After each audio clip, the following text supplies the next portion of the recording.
Hi, my name is Bob Grant. I come from New Jersey. This is my second trip up to New Hampshire to work for Bernie Sanders. I'm staying in a local hotel, paying my own way, and getting snacks and water from the campaign. While I've been here, I've been doing mainly two things, making phone calls to try and get the vote out for Bernie, and on Saturday afternoon and Sunday I canvassed, going around knocking on doors, and I've gotten a pretty good reception. It was mainly friendly people and some very friendly people who were, on the same side of the fence that I am. This is the second time. Second time. Yeah. And you stay here on your own time? Yep. Yep. I just come up. I've got the resources to do it. I've got the time to do it, and I enjoy doing it. I think I can make, at least I feel like I'm making a contribution, and that's important for me. No, I feel like I really do feel like I'm part of a movement to get people energized over politics. Since the Reagan administration, we've heard from the Republicans that politics is bad, government is bad. And the whole thing has been designed to reduce the number of people that participate, because if they and then you get the voter suppression laws and the negative, all the negative stuff about government can't do anything, et cetera, et cetera. And what it's designed to do is to increase the influence of their core constituency. If you have fewer people voting, then these angry white men are going to have much more influence over the political process and hence over our lives. And I think one of the things that people don't understand is how much of an influence politics has in your lives. It dictates everything. There's not an aspect of your life that you can point to that doesn't have something to do with politics. And one of my passions is to just try and get people involved.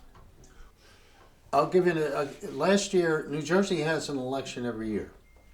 Sometimes big ones, sometimes not so big ones. But last year, 2015, we didn't have a marquee president or gubernatorial election, but we had every office that sets our property taxes on the ballot.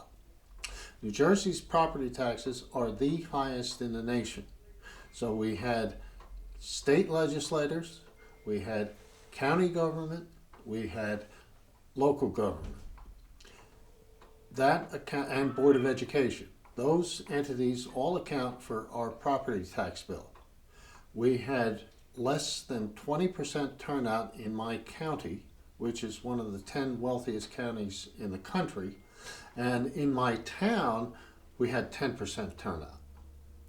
So the other message I'm trying to get to people, and I'm a card-carrying liberal Democrat, have been for all of my life.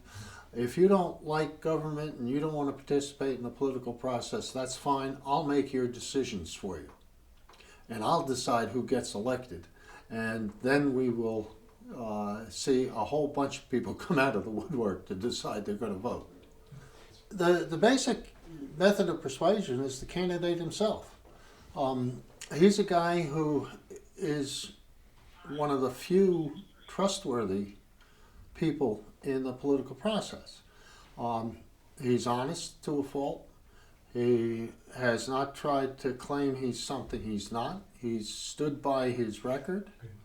And that's a very refreshing attitude on the part of politicians. If you look at history from Teddy Roosevelt's administration right through George W. Bush, you will find that the worst economies are under Republican presidents. That no Republican president has presided over a very prosperous United States, with the sole exception of Eisenhower. And Ike's last 3 or 4 years showed a decline also. I think Bernie Sanders has got the best campaign ad I've ever seen, and I've been around for a long time. And I Which one was that? think it's the Look for America one with the Simon and Garfunkel song. I think that is one of the most superbly crafted political advertisements that has ever come down the pike. It's moving. I don't care what side of the aisle you're on. You look at that and you look at the people cheering for this guy, and there's no propaganda. There's no voice. You know, the only voice in it are the singers, and then at the very end, Bernie Sanders saying, "I approve this message." And it's just marvelously effective. But that alone is not going to move a campaign. You need the signs, you need the door-to-door, you need the telephone, you need the advertising, and then more important than anything else, you need the message from the candidate. And that's what Sanders is doing. He is getting out a message that says, this is our country. It's not the country of the 1%. It's not the country of the oligarchs. It's the country of the people. And that's us. And if you want to change what's going on, if you want to enhance our economy, if you want to give your kids opportunity and your grandkids opportunity, you got to get out and be part of it.